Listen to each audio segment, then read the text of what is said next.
Mari kita bicara tentang Stoicisme dan Islam. Pernahkah Anda berpikir, dapatkah Anda memperbaiki hidup Anda hanya dengan kata-kata motivasi yang mengesankan dan aforisme ungkapan mengenai doktrin atau prinsip atau suatu kebenaran yang sudah diterima umum? Di YouTube, Instagram, dan banyak platform lainnya, ada banyak panduan hidup yang menarik dan kata-kata motivasi yang sama di mana-mana. Rasanya seperti itu semua adalah pil sementara yang memotivasi kita secara instan. Saya tidak mengatakan bahwa semua kata-kata ini sia-sia. Tentu saja, beberapa orang terpengaruh oleh kata-kata ini dan menunjukkan perubahan. Namun, ini tidak berhasil untuk saya, dan saya yakin ini juga tidak akan berhasil untuk Anda. Jadi, ayo kita lihat lebih dekat topik ini bersama-sama.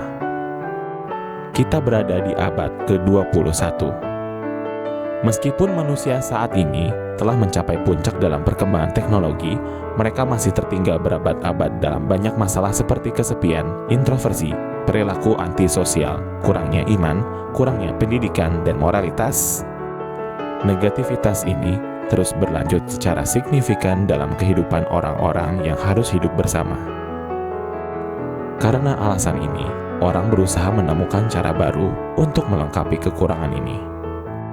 Formula Stoicisme yang belakangan ini menjadi cukup populer adalah salah satu cara yang banyak diminati orang. Anda pasti pernah menemui kutipan, kata-kata bijak, kalimat, dan aforisme mengenai tren ini di berbagai platform. Namun, seseorang tidak dapat menentukan jalan yang benar untuk dirinya sendiri hanya dengan aforisme dan kata-kata motivasi yang mengesankan. Harus ada lebih dari sekadar ketidakpercayaan ini agar seseorang dapat dilindungi dan dibimbing melalui kehidupan serta menjadi orang yang bermanfaat baik bagi dirinya sendiri maupun masyarakatnya. Seseorang yang mencari jalan harus mencari iman dan panduan yang paling sesuai dengan karakteristiknya. Orang ingin mengambil semua hal untuk melihat apakah bagiannya berguna, namun tanpa panduan, seseorang mungkin tidak menyadari bahaya di jalannya.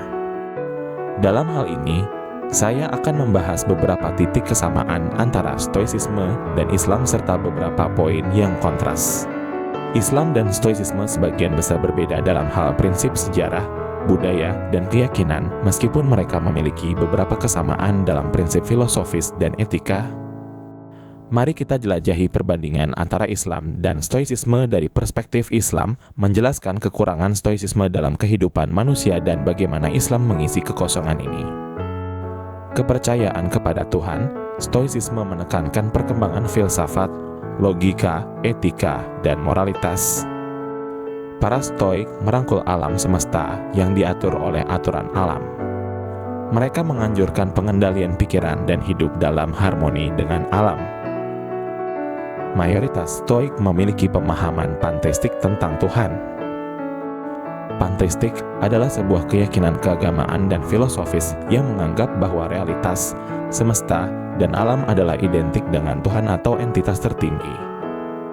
Dengan kata lain, menurut mereka, tatanan Tuhan ada pada tempatnya dan alam memiliki nilai tertinggi.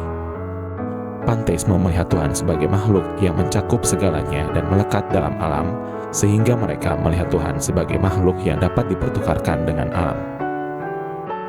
Ini sepenuhnya bertentangan dengan prinsip-prinsip keimanan Islam. Ciri paling khas dari agama Islam dalam hal kepercayaan adalah pentingnya prinsip monoteisme. Kita juga bisa menyebut monoteisme sebagai tauhid. Tauhid didasarkan pada prinsip tidak menerima pencipta atau Tuhan selain Allah. Islam adalah agama ilahi yang pertama dan terakhir. Mematuhi perintah dan larangan Allah adalah hal yang esensial. Islam bukan hanya nama spesifik agama yang disampaikan oleh Nabi terakhir, tetapi juga nama agama para nabi sebelumnya yang menyampaikan prinsip yang sama. Memberikan atribut Tuhan kepada alam atau alam semesta akan menyebabkan bahaya besar. Artinya, tidak mungkin materi bisa berdiri sendiri tanpanya. Materi itu berubah-ubah sesuai dengan hukum entropi materi secara bertahap mengalami perubahan dan rusak. Menurut pandangan ini, secara alami Sang Pencipta menjadi tidak berdaya dan aus. Apakah ini bisa terjadi pada Tuhan? Misalnya, semua makhluk hidup di alam dilahirkan dan kemudian mati. Jadi, apakah Sang Pencipta mati? Tentu tidak. Ini adalah salah satu kontradiksi. Materi diciptakan, kemudian alam semesta akhirnya muncul. Untuk alasan ini, materi, alam semesta, dan alam semuanya membutuhkan pencipta. Sang Pencipta itu adalah Allah yang tidak membutuhkan apapun dan abadi. Praktik stoicisme menekankan disiplin diri dan menganjurkan dipandu oleh akal, bukan emosi. Stoicisme menekankan pengendalian keadaan negatif dan tidak khawatir tentang situasi negatif. Stoicisme seperti bermain permainan dengan aturan yang tidak jelas. Meskipun para stoik menganjurkan mengikuti logika akal, terkadang sulit untuk memahami apa artinya ini dalam kehidupan sehari-hari. Islam seperti memiliki panduan instruksi untuk hidup karena Islam mengatur setiap aspek kehidupan. Islam memiliki panduan dalam semua tindakan seseorang dari bangun di pagi hari hingga tidur di malam hari dengan memberikan arahan yang jelas melalui Al-Quran. Islam ingin orang-orang merangkul ibadah demi kebaikan jiwa manusia yang terus-menerus dikelilingi oleh kesenangan dan keinginan di dunia. Karena sebagian besar waktu, jiwa dan pikiran saja tanpa panduan apapun mengarah pada ketidaksempurnaan dan kegelisahan seseorang. Islam tidak ingin kita sepenuhnya melepaskan keinginan. Islam menginginkan agar keinginan-keinginan tersebut dicapai dengan seimbang. Tujuan hidup menurut Stoik adalah semua tentang perjalanan. Yang penting bagi seseorang adalah menyelesaikan pengembangan diri selama perjalanan ini. Orang yang harus fokus pada hal-hal yang mereka bisa campuri dan ubah tentang diri mereka sendiri. Stoicisme seperti mengatakan hanya hadapi saja. Saat Anda sedang marah, Stoik menyarankan untuk mengendalikan emosi yang terkadang bisa membuat mereka mengabaikan emosi. Tentu saja, emosi harus dikendalikan, tetapi setelah beberapa waktu, kendali yang tidak terarah ini bisa membuat seseorang melakukan hal bodoh. Hidup bagi seorang muslim seperti sebidang tanah di mana dia menabur benih yang segar. Dia menunggu kehidupan akhirat untuk setiap benih yang ditabur di dunia ini tumbuh matang dan kemudian dipanen. Ada tujuan yang jelas dalam Islam. Tujuan utama seorang muslim adalah memperoleh ridho Sang Pencipta Maha Kuasa yang menciptakannya dari tidak ada apa-apa. Dan tujuan ini jauh lebih besar daripada tujuan material apapun di dunia. Ini menjadi kenyamanan yang besar bagi seorang muslim karena seseorang yang tidak beriman berada dalam kegelapan total dan untuknya kematian adalah sesuatu yang mengerikan. Stoicisme mendefinisikan kebaikan sebagai kebijaksanaan, penahanan diri, kejujuran, dan keberanian. 4 unsur dasar ini merupakan kunci kehidupan moral bagi Stoik.